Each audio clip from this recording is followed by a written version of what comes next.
नमस्कार, मैं आपका प्यारा हितेश सैनी आप सभी का स्वागत करता हूं HN क्लासेस पर। देखो, हमारा ब्रह्मास्त्र मिशन चल रहा था। ब्रह्मास्त्र मिशन में हम अधिकतम सभी चैप्टरों के बारे में जानकारी प्राप्त की और उनसे रिलेटेड क्वेश्चन किए। आज हम देखेंगे चैप्टर नंबर 5 जो है समांतर श्रेणी। देखो, समांतर श्रेणी के अंदर क्या होता है कि आपको अंतिम पदों का योग और अंतिम पद यानी कि एन और एसएन इनसे ही क्वेश्चन ज्यादा पूछता है। कभी कभी डी से पूछ लेता है, कभी कभी प्रथम पद से पूछ लेता है। तो हम इससे रिलेटेड कुछ बातें जानेंगे, फिर उसके बाद में ऑप्शनल क्वेश्चन करेंगे, फिर लॉन्ग क्वेश्चन और वन लाइनर सारे के सारे क्वेश्चन करेंगे। एक ही क्लास में मैं सारा का सारा चैप्टर कंप्लीट कराऊंगा, है ना। तो सबसे पहले हम देखेंगे कि समांतर श्रेणी का जो व्यापक रूप होता है ना वो क्या होता है ना। सबसे पहले व्यापक रूप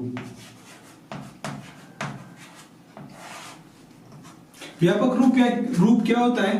ए, है ना। उसके बाद में A2 A3, फिर ए क्या है यहाँ पे? ए क्या है? ए क्या है? एक पद है यानी प्रथम पद है, यानी A1 प्रथम पद है, A2 क्या है? सेकंड पद है ना, और A3 थर्ड पद है, और ऐसे ऐसे चलती रहती है। और इसको हम किस फॉर्म में लिख सकते हैं? इसको इस फॉर्म में लिख सकते हैं, A, है ना। फिर उसके बाद में आता है A प्लस D, उसके बाद में आता है A प्लस 2D, है ना। अब देखो ये कैसे निकालते हैं, ये है ना पद बताता है कि इस पर कौन सा नंबर आएगा। जैसे मैं कोई श्रेणी ले लूं, है ना, जैसे मैं एक AP ये तो पता ही होगा कि समांतर श्रेणी को क्या बोलते हैं? AP बोलते हैं। AP के लिए मैं जैसे ले लूं 3 5 7 9 डॉट, ये मैंने AP ले ली। अब देखो चार पद हैं, है ना। अब देखो इनसे मैं देखो ये मान ज्ञात करता हूं। देखो A के हिसाब से पहले मैं D ज्ञात करता हूं। D हम कैसे निकालते हैं कि A2 माइनस A1, D ऐसे निकालते हैं, है ना। D को निकालेंगे यानी कि 5 माइनस 3 बराबर क्या आएगा? 2। D क्या आया? 2 आया। अब देखो ये मान में रखूंगा और सोल्व करूंगा। देखो इस पद में रखूंगा जिससे कि हमें पता चलेगा 5 आता है या फिर नहीं आता। देखो क्या है? 3 A है प्लस D क्या है? 2 है, इक्वल्स टू 5 आ गया। 5 इसका मान क्या आ गया? 5 ये आ गया, है ना। अब देखो इसमें रखता हूं, देखो 3 प्लस 2 इंटू 2 तो 4 इक्वल्स टू 7 यानी कि 7। 3 प्लस 4 बराबर 7। देखो ये भी 7 आ गया, है ना। इसी प्रकार अब आगे चलते हैं तो A प्लस 3D ये इसका व्यापक रूप है। ये दोनों ये तो जैसे किस में? AP के रूप में होती है। ये किस रूप में होती है? AP के रूप में। ये इसकी व्यापक रूप में होती है। और हम ये किस रूप में काटते हैं? जैसे अब n पदों का पूछ ले, ये तो हमें पता है भाई कि पहला पद, दूसरा पद, तीसरा पद, 14 पद, है ना। अब लास्ट में जैसे ANवा पद होगा तो वो कैसे निकालेंगे? आप एक चीज देखोगे कि देखो यहाँ पे जाकर D एक ही है, यानी कि दूसरे पद पे 1 है, यानी एक कम हो रहा है। तो मैं क्या करूंगा? A प्लस तो सब में कॉमन है। उसके बाद में जो n पद है, जैसे दूसरा पद है तो 1 आ रहा है, तो यानी कि n माइनस 1 गुणा D। अब देखो इससे ये कौन सा पद हो गया? an। इससे हम किसी भी अंतिम पद के मान को ज्ञात कर सकते हैं। an वाला फॉर्मूला क्या हो गया? a प्लस n माइनस गुणा D, n माइनस 1 गुणा D। देखो ये हर पद से निकल गया। ये तो हो गया an वाला, हमने D देखा, प्रथम पद देखा। अब देखते हैं Sn वाला, यानी कि अंतिम पद वाला, अंतिम पदों का योग वाला, है ना। तो यही श्रेणी होती है। तो Sn का फॉर्मूला क्या होता है कि n/2 कोष्टक के अंदर 2a प्लस कोष्टक के अंदर n माइनस 1 गुणा D। ये हो गया Sn वाला फॉर्मूला। अब एक चीज ये देखोगे आप कि देखो ये an वाला फॉर्मूला सब बन रहा है यहाँ पे an वाला फॉर्मूला बन रहा है क्योंकि हम a को a प्लस a लिखते हैं तो ये an में कन्वर्ट हो सकता है। तो मैं इसको ऐसे लिख दूं, Sn बराबर n/2 कोष्टक के अंदर a प्लस an। ठीक है, ये लिख दिए। अब देखो an को कहीं कहीं पर L से भी रिप्रेजेंट करते हैं, L से भी रिप्रेजेंट करते हैं, L से भी दर्शाते हैं। तो Sn बराबर n/2 कोष्टक के अंदर a प्लस L। हम इसको इस प्रकार भी लिख सकते हैं। देखो क्या होता है कि कई बार क्या है फॉर्मूले दे देते हैं किसमें, ऑप्शनल क्वेश्चन में, ऑप्शनल पीवाई की क्वेश्चन में है ना, सीधे फॉर्मूले दे देते हैं, हम फॉर्मूलों से ही क्वेश्चन पूछ लेता है कि ये इसका फॉर्मूला है या फिर नहीं। और कई बार तो हमें बीच बीच में पद पूछ लेता है, कई बार श्रेणी बनवा लेता है, कभी ये पूछ लेता है ये एपी है या भी नहीं, है ना। तो अब हम उन्हीं क्वेश्चनों पर चलेंगे, बस इनसे रिलेटेड क्वेश्चन पूछेगा एग्जाम में, आपको एक्स्ट्रा कुछ भी देखने की नहीं। क्या है कि कुछ सर ऐसे भी होते हैं जो आपको कंफ्यूजन करने के लिए समांतर माध्य भी पढ़ाते हैं, समांतर माध्य आपके नहीं आता और उसका फॉर्मूला मैं आपको बता दूं कि ये पद हो गया तो हम इसको ए बी और सी लिख सकते हैं, जैसे 3 पदों को, तो वो माध्य का क्या हो जाएगा a प्लस सी बटे 2। ये फॉर्मूला होता है किसका, माध्य का। वो आता नहीं है आपके वो आता नहीं है, बस यही होता है समांतर श्रेणी का अंदर अंतिम पद और अंतिम पदों का योग, इनसे रिलेटेड घुमा कर पूछता है ना। तो अब हम चलते हैं किन पर, ऑप्शनल क्वेश्चन व पीवाई के क्वेश्चनों पर। तो हम आ गए हैं किन में, ऑप्शनल यानी कि पीवाई के क्वेश्चन में। तो पीवाई की क्वेश्चन पहला क्या है कि समांतर श्रेणी 5 7 9 11 1 का यानी कि का समान 7वां पद होगा, यानी कि ये हमें एक एपी दे दी। एपी देने के बाद ये पूछ रहा है कि 7वां पद क्या होगा, जिसमें से 4 पद हम अपन को दे दिए। देखो सिंपली क्या करते हैं, पहले तो हम इसके अंदर का क्या ज्ञात करते हैं, डी यानी कि सारवंतर। आप देख रहे हो कि कितना बढ़ रहा है, 2 2 बढ़ रहा है, 2 2 बढ़ रहा है, तो मैं सिंपली इसके बाद में क्या आएगा 13, 2 बढ़ रहा है ना, इसके बाद में क्या आएगा 15, इसके बाद में क्या आएगा 17। अब मुझे 7 पद चाहिए, 1 2 3 4 5 6 और 7 क्या आया 17, हो गया सिंपली। अगर आपको सारवंतर निकालना आता है तो आप कितने ही पद हो, अगर इनमें ऐसे पूछना कि 20वां पद कौन सा है, तो मैं एन वाला फॉर्मूला लगाता, डायरेक्टली करता, पर मैं पूछ क्या रहा है 7वां पद पूछ रहा है सिंपली, तो मैं सीधे से 4 मान और काट लूंगा अगले डी से, है ना।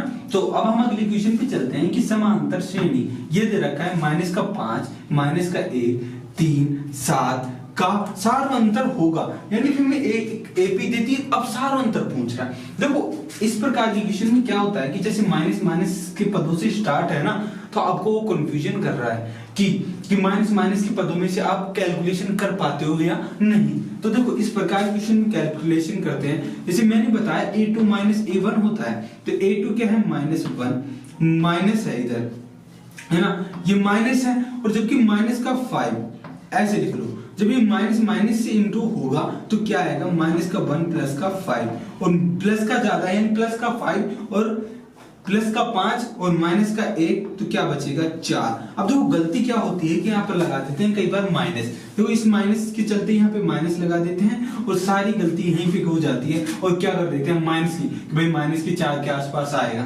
जबकि माइनस का 4 नहीं आएगा। इसके बीच में देख लेते हैं, बीच में तो माइनस का 4 है, पर माइनस का 4 नहीं आकर इसका आंसर क्या आएगा प्लस का 4 आएगा, ठीक है। तो दूसरा क्वेश्चन हो गया। अब तीसरा क्वेश्चन क्या कह रहा है कि निम्नलिखित में से एपी है यानी कि समांतर श्रेणी है, हमें बताना है कि 4 पदों में से।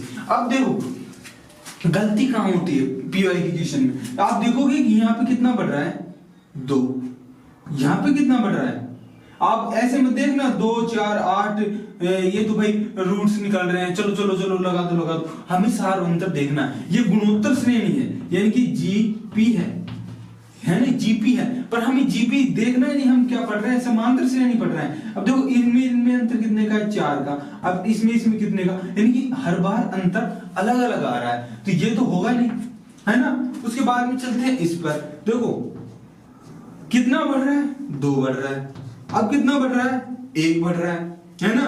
अब यहां से यहां जाने पर कितना घट रहा है, अब देखो यहाँ पे तो माइनस हो रहा है, माइनस का 2, यानी इसका सीक्वेंस भी अलग हो गया, यानी डी अलग हो गया, तो ये भी नहीं होगा। अब देखो अगला, अगर इसमें ये देखो कि माइनस का 10 और माइनस का 6, यानी कितना घट रहा है, यानी कि इसमें देखो सबसे बड़ी चीज ये बताओ सबसे पहले कि माइनस का 10 बड़ा है कि माइनस का 6 बड़ा है, आप सबसे पहले ये बताओ। कई लोग क्या समझ रहे होंगे कि माइनस का 10 बड़ा है, जबकि माइनस में जितनी संख्या आगे चला जाएगा उतने ही वो कम होता चला जाएगा, यानी कि माइनस का 10 माइनस के 6 से कम है। जब आप ये रेखा देखते हो ये 0 होता है, इधर क्या होती है 1 2 3, यानी कि इधर क्या होता है बढ़ता रहता है। तो यह क्या है माइनस का 1 माइनस का 2 माइनस का 3, मतलब इधर बढ़ रहा है, यानी कि 2 ज्यादा है किससे माइनस के 3 से, माइनस का 2 ज्यादा है माइनस की 3 से, तो मतलब कितना बढ़ रहा है 4 बढ़ रहा है। अब देखो इधर कितना बढ़ रहा है 4 बढ़ रहा है। देखो कितने अगर इसमें से घटाएंगे भी तो क्या आएगा 4 आएगा। फिर देखो इधर कितना बढ़ रहा है 4 बढ़ रहा है। अब देखो यहाँ पे आके क्या करेंगे -2 से -2 है 4 कहां बढ़ रहा है। आप यहाँ पे देखो -2 से -1 तो ये हो गया 2, और फिर पास में -1 से ये 2, यानी कि प्लस का 1 और 2, यानी 2 2 4, यानी इसका सारा अंतर क्या आ रहा है 4 ही आ रहा है। तो मतलब ये इसका आंसर हो गया। चलो हम आगे और देख लेते हैं। अब देखो ये माइनस का यानी कि √6 -√2, यानी कि आप देखोगे कि किस में आएगा पॉइंटों में आएगा, तो यानी कि ये भी नहीं होगा, है ना। तो हमारा क्या निकला कि एपी कौन सी है ये वाली, जिसका सारो अंतर हमें क्या देखना रहता है, जबकि हमें एपी चेक करनी है तो मतलब उसका डी यानी कि सारो अंतर चेक कर लो, उससे ये हो जाएगा कि ये एपी है या फिर नहीं है। अब हम अगले क्वेश्चन में चलते हैं कि यदि एपी का nवां पद हमें एक ये दे दिया समीकरण रूप में, यानी कि 3n+5 है, तो इसका सारो अंतर क्या होगा। हमें एक अंतिम पद दे दिया और उससे हमें पूछ रहा है सार अंतर। आप जानते हो अंतिम पद का फॉर्मूला क्या होता है, यानी कि an का फॉर्मूला क्या होता है 1a प्लस कोष्टक में n-1 गुणा d। अब हमें पूछ रहा है d। अब आप एक चीज देखो कि मुझे अगर n नहीं पता होगा, इस पद से देखो, इस पद से देखो, अगर ये d क्या हो रहा है इंटू हो रहा है, ये d इससे इंटू होगा तो dn प्लस d होगा। तो आप इस पद को देखो कि देखो क्या है 3n, यानी कि यहाँ पे क्या होगा 3n, इसकी जगह क्या है 3n, तो मतलब ये क्या है d है, ये क्या है d, तो d क्या आ गया 3। इस प्रकार से होते हैं ऑप्शनल क्वेश्चन। कई बार क्या होता है कि इसमें आप खुद कंफ्यूजन हो जाता है कि भाई an फिर तो क्या करते हैं इस an को क्या रखते हैं इसके बराबर रखते हैं, इसके बराबर रखकर फिर इसको सॉल्यूशन कन्वर्ट करते हैं, जबकि इतनी करने की हमें जरूरत ही नहीं थी, बिल्कुल कतई जरूरत नहीं थी। आपको बस सीधा ही क्या करना था, an का था फॉर्मूला, हमें उससे क्या जानते हैं ये कंडीशन भी n-1 गुणा d होता है, तो d जब n d होगा -d होगा, है ना, -d होगा, ये माइनस आएगा यहाँ पे, ये गलती हो गई, माइनस आएगा ना। तो देखो इससे क्या होगा कि ये d है ना, ये d n से इंटू हो रहा है, यानी कि इसमें जो n से इंटू होगा, अब तो ऐसा तो है नहीं कि ये a है ना, a है, अब a के साथ भी n जाएगा नहीं जाएगा, यहाँ भी कोई ना कोई संख्या आएगी, यहाँ पे कोई ना कोई संख्या आएगी, फिर यहाँ कोई ना कोई संख्या आएगी, तो वो इससे सोल्व हो जाएगी। अब देखो जैसे मैं इसको मान लूं कि ये 3 है ना, इसको 3 मान लिए, d को 3 मानने के बाद में हमें क्या निकलना है 5, तो मैं क्या करूंगा यहाँ पे क्या करूंगा सीधा 8, तो यानी a का मान भी, अगर मुझसे a का मान भी पूछता ना इसमें, तो मैं a का मान भी काट देता, जबकि इसमें n का मान नहीं दे रखा, a और d का मान इसमें दे रखा है ना, तो मैं इसमें क्या करूंगा 8 है, a का मान -3 करूंगा, क्या आएगा 5 आएगा। सिंपली अगर इस प्रकार के क्वेश्चन दे तो आपको बिल्कुल कतई डरने की बात नहीं है, आप सिंपली ऐसे भी कर सकते हो, है ना। तो अब हम चलते हैं अगले क्वेश्चनों की ओर। देखो इस प्रकार की क्वेश्चन भी बहुत ज्यादा पूछता है एग्जाम में। देखो क्वेश्चन क्या है कि एक हमें एपी दे दी है ना, एपी देने के बाद हमसे पूछ रहा है कि कौन सा पद शून्य होगा, यानी कि घट रहा है, ये तो बता दिया भाई कि क्या है घट रहा है, यानी कि जो डी निकलेगा ना, जो डी निकलेगा वो माइनस में निकलेगा, ये तो बता दिया है ना। और हमसे पूछ क्या रहा है कि कौन सा पद ऐसे बढ़ाते जाएंगे जब इस एपी को, तो कौन सा पद क्या आएगा शून्य आएगा, है ना। तो सबसे पहले हम क्या देखेंगे डी निकालेंगे, सॉल्यूशन डी निकालेंगे। डी निकालने के लिए हम क्या करेंगे कि a2 - a1, a2 क्या है 18 -21, 18 -21। जब इसको घटाएंगे देखो ये क्या है, माइनस की संख्या ज्यादा है जबकि प्लस की संख्या कम है, तो इसका मान क्या हो गया -3। डी का मान आ गया हमारे पास, और ए का मान क्या दिया हुआ है हमें 21, ए का मान क्या दिया हुआ है हमें 21, ये क्या है हमें दिया है, ठीक है। तो अब हम क्या करते हैं कि an वाले फॉर्मूले में रखते हैं, है ना। जब हम अंतिम पद क्या दे रखा हमारे पास शून्य है, यानी कि अंतिम पद क्या है हमारे पास शून्य है, तो हम फॉर्मूले के बराबर क्या रख देंगे, शून्य रख देंगे, है ना। तो an का फॉर्मूला क्या है, a प्लस कोष्टक में n-1 गुणा d, है ना। ये क्या है 0 है ना। तो अब a का मान क्या है 21 प्लस n का मान हमें नहीं दे रखा, है ना, माइनस गुणा d क्या है -3 बराबर 0, ठीक है। अब देखो इसको लिखते हैं कि 21 प्लस, अब देखो 3 को मैं इससे इंटू करूंगा माइनस की 3 से, तो यह क्या आएगा -3n, और जब इससे इंटू करूंगा तो प्लस का 3 इक्वल्स टू 0, ठीक है। यहां तक कोई दिक्कत, ठीक है। अब आगे चलते हैं, ये प्लस का तो क्या हो जाएगा, जुड़ जाएगा, तो क्या आएगा -3n प्लस का 24, ठीक है।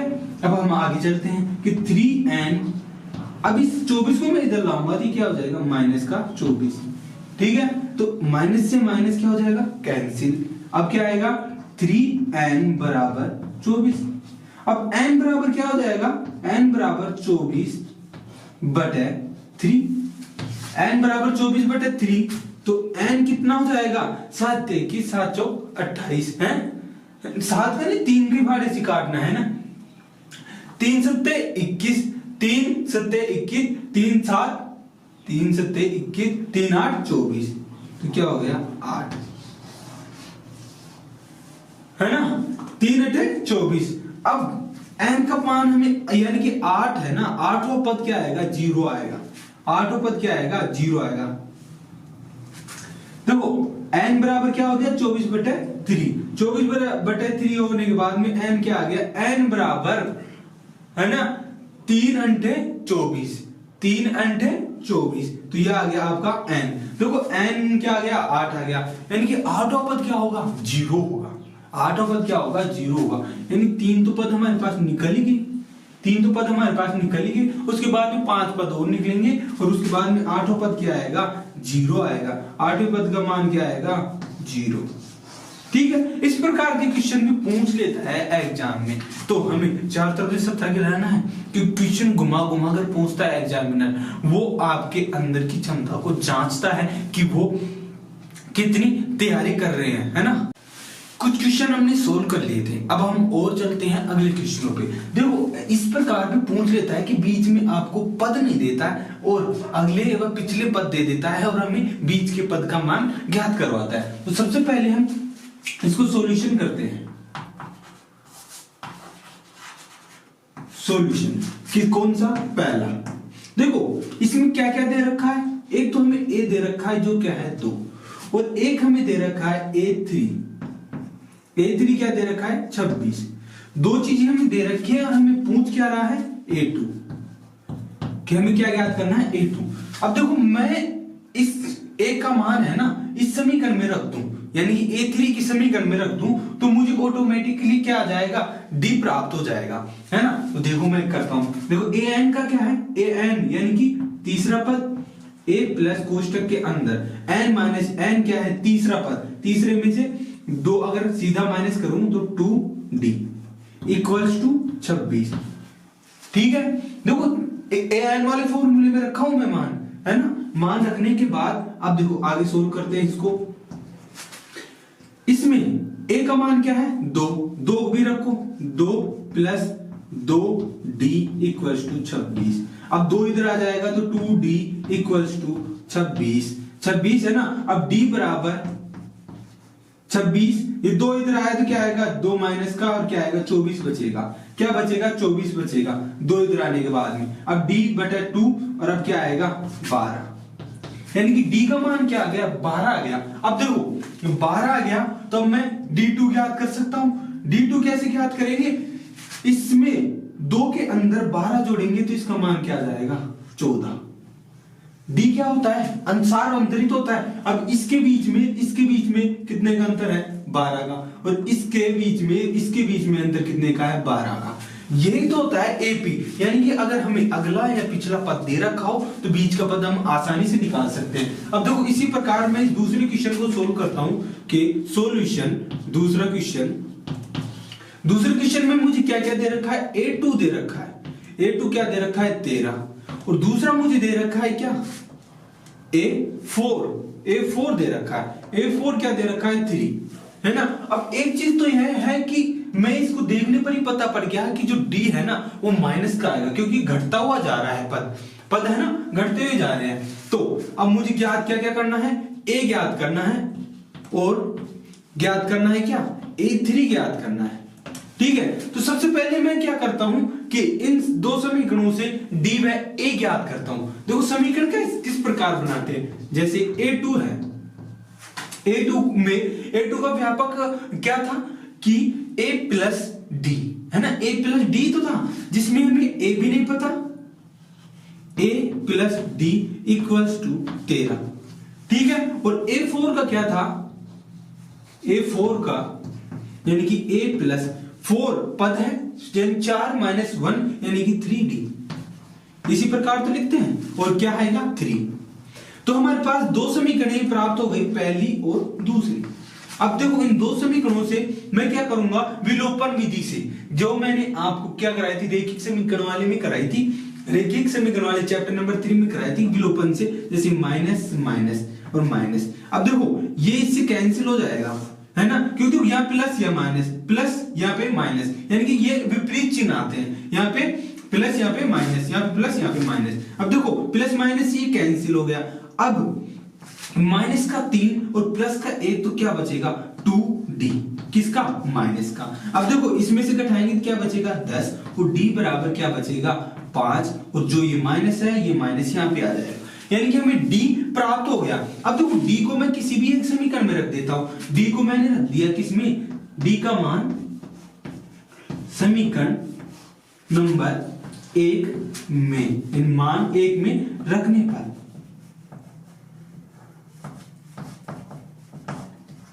मैं 1 में रखूंगा, तो देखो a प्लस डी, डी का मान क्या है -5, -5 जब इधर जाएगा, -5 जब इधर जाएगा तो क्या हो जाएगा प्लस का हो जाएगा।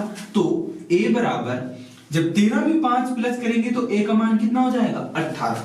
तो सिंपली मुझे a का मान क्या मिल गया 18 मिल गया, ठीक है, a का मान क्या मिल गया 18 मिल गया। अब देखो मैं इधर देखो साफ कर देता हूं, है ना, अब मुझे a का मान मिल गया। अब a के मान से मैं a3 का मान भी ज्ञात कर सकता हूं, d भी मिल गया, a भी मिल गया, सीधा मैं a3 का मान ज्ञात करता हूं। a3 बराबर a का मान क्या है मेरे पास 18, यानी कि फॉर्मूला क्या है n-1 गुणा d, और a क्या है मेरे पास 18 प्लस n कितना है 3 -1 गुणा d, d क्या है -5। अब इसको सोल्व करते हैं तो 18 प्लस ये, इसमें से घट गया क्या बचेगा 2, और माइनस का ये देखो 2 बच गया, माइनस का 5 से जब गुणा करेंगे तो माइनस का क्या बचेगा 10, और जब इसको घटाएंगे तो क्या आएगा 8 आएगा। तो यानी कि मेरे पास क्या क्या मिल गया, मुझे a बराबर क्या आया 18 व a3 बराबर क्या आया मेरे पास 8 आया। तो मैंने क्वेश्चन जब सोल्व किया तो मुझे जो जो पद ज्ञात करने थे वो मुझे मिल गए, ये हो गया 18, ये हो गया 8। अब देखो मान आए हैं तो मैं सारवंतर से देखूंगा कि इनके सारवंतर समान है क्या नहीं। देखो इन दोनों में अंतर देखो, जब ये घट रहा है तो माइनस के 5 घट रहा है, और जब इन दोनों में देखोगे तो माइनस का 5, इसमें भी माइनस का 5, और ये भी धीरे धीरे घटता हुआ जा रहा है तो माइनस का 5। तो मेरे को ये भी क्लियर हो गया कि मेरे डी से कि ये श्रेणी सही है और ये श्रेणी भी सही है। तो इस प्रकार के क्वेश्चन भी बहुत ज्यादा पूछता है एग्जाम में। कभी कभी क्या है कि इसको सॉल्यूशन भी करवा लेता है, कभी कभी रिक्त स्थानों में पूछ लेता है। तो हमें सभी प्रकार के क्वेश्चनों पर ध्यान देते हुए चलना है ना। तो अब हम और अगले क्वेश्चनों की ओर चलते हैं। देखो हमने एन से रिलेटेड काफी सारे क्वेश्चन कर लिए है ना, तो अब चलते हैं एसएन वाले फॉर्मूलों की ओर, फॉर्मूले से रिलेटेड क्वेश्चनों की ओर। देखो क्या होता है कि इनसे रिलेटेड क्वेश्चन पूछते हैं ना, तो क्या कभी ऐसा हुआ है कि एएन के क्वेश्चन पूछता है। ऐसा तो होता है नहीं, कंपल्सरी क्वेश्चन पूछता है क्योंकि वह आपके दिमाग को विकसित करने के लिए क्वेश्चन पूछता है ना। तो वो an के भी पूछेगा और SN के भी पूछेगा। तो सबसे पहले देखो ये एक AP दे रखी है, सबसे पहले हम फॉर्मूला लिखेंगे, फिर फॉर्मूला से रिलेटेड हम उसके कंडीशन लिखेंगे। सबसे पहले सॉल्यूशन है ना, सॉल्यूशन में दिया क्या क्या है ना, फिर वो लिखते हैं, फिर बाद में देखते हैं। दिया क्या है हमें, दिया है हमें A दे रखा है, A क्या है 2, और एक दे रखा हमें D। देखो पिछले पद में से यानी कि दूसरे पद में से पहला पद जब घटाते हैं तो हमारे पास क्या आता है, D आता है। तो 7 में से जब 2 घटाऊंगा तो क्या आएगा, 5 आएगा, यानी कि D भी मिल गया हमें। और तीसरा क्या दे रखा है हमें, 10वां पद। क्या है कि कई बार सोचते सोचते देखो ऐसे सीधे देखते हैं कि भाई 12 के बाद में 10 कैसे आ गया, ये तो AP नहीं है, पढ़ना भी आना चाहिए। देखो 10वां पद यानी 10वां यानी कि n बराबर हमें क्या दे रखा है, 10 दे रखा है।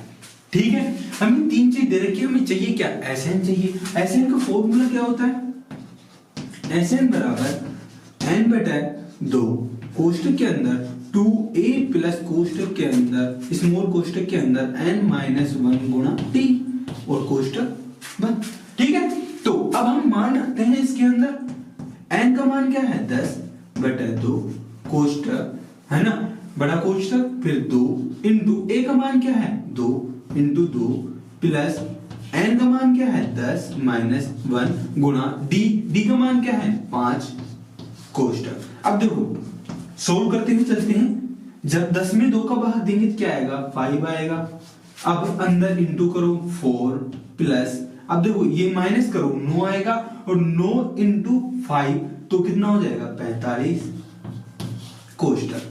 ठीक है, अब देखो इसको इसमें जोड़ दो, कितने आए, यानी कि 5 इंटू 49 यानी 49 हो गया। अब देखो इसको इंटू करो तो 9 पंजे 45, 4 80, 9 5 20, 20 और 4 कितने हो गए, 24 हो गए। ठीक है, यानी कि 10 पदों तक का योग क्या होगा, 245 होगा। यानी कि हमें अतः 10 पदों का योग 245 होगा। ठीक है, इस प्रकार हमें सॉल्यूशन करना है जिससे कि आपको एग्जामिनर को यह बता सको कि आपकी तैयारी कितनी खतरनाक है, जिससे कि वो खुद खुश हो जाए और आपको इस प्रकार के क्वेश्चनों में से फुल नंबर दे, है ना। तो ये हो गया। अब हम यानी कि एसएन से रिलेटेड और क्वेश्चन करते हैं कि एसएन से रिलेटेड किस प्रकार से भी क्वेश्चन पूछता है ना। चलो उन क्वेश्चनों पर देखो। क्या है कि कई बार इस प्रकार के क्वेश्चन बहुत ज्यादा कंफ्यूजन करते हैं। देखो ए यानी कि 0 से 50 के बीच में सभी विषम संख्याओं का योग ज्ञात कीजिए। ठीक है, तो हम विषम संख्याएं कौन कौन सी होती हैं, यानी 0 तो नहीं है, यानी कि 1 3 5 7 डॉट डॉट डॉट, 50 नहीं है, 50 से पहले 49 यानी 49 है। 49 क्या है, विषम संख्या। सबसे पहले हम एपी याद करते हैं। देखो फिर उसके बाद हम देखेंगे कि हमारे पास समस्याएं क्या आती हैं, फिर उन समस्याओं को सोल्व करते हुए चलते हैं। सबसे पहले हम एपी लेते हैं। एपी देखो 0 तो सम संख्या है ना, तो विषम संख्या है क्या है, 1 है, 3 है, 5 है, 2 2 2 और 49। अब देखो एसएन के लिए हमें ये नहीं पता कि एन पद यानी कि टोटल पद कितने हैं, है ना। टोटल पद नहीं पता, हमें दे क्या रखा है, ए दे रखा है, ए बराबर 1 दे रखा है, और ए एन बराबर हमें 49 दे रखा है। ठीक है, और हमें डी दे रखा है क्या, डी बराबर 2।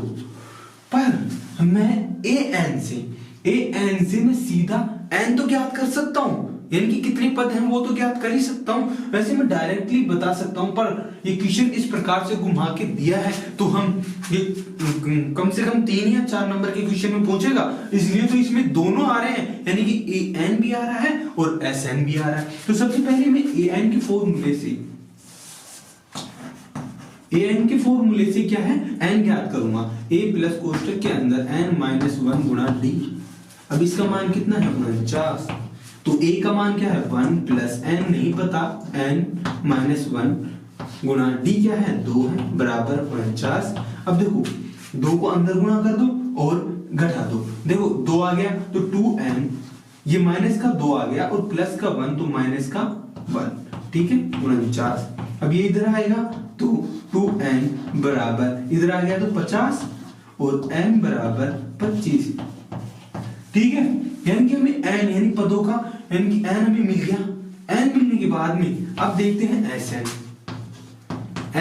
अब देखो an हमें दे रखा है तो an, अब आपको पता होगा कि an वाला फॉर्मूला जो Sn में, Sn का शॉर्ट फॉर्मूला भी था ना जिसमें an सीधा डायरेक्टली लिखते हैं, उस फॉर्मूले का यूज करते हैं। देखो n/2 कोष्टक के अंदर a प्लस कोष्टक के अंदर an बन, ठीक है। n का मान हमें पता है 25/2 और a का मान 1 प्लस और an का मान कितना है 49, ठीक है।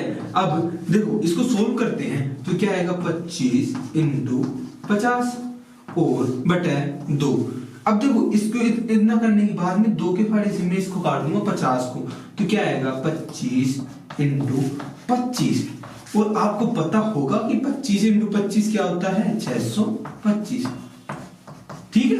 तो ये क्वेश्चन सोल्व हो गया। ये 3 या 4 नंबर के क्वेश्चन में पूछे ही पूछेगा, और ब्रह्मास्त्र के अंदर आप बने रहिए, क्योंकि अब देखो ये चैप्टर नहीं कराएंगे, अब लाएंगे मोस्ट इंपोर्टेंट क्वेश्चन।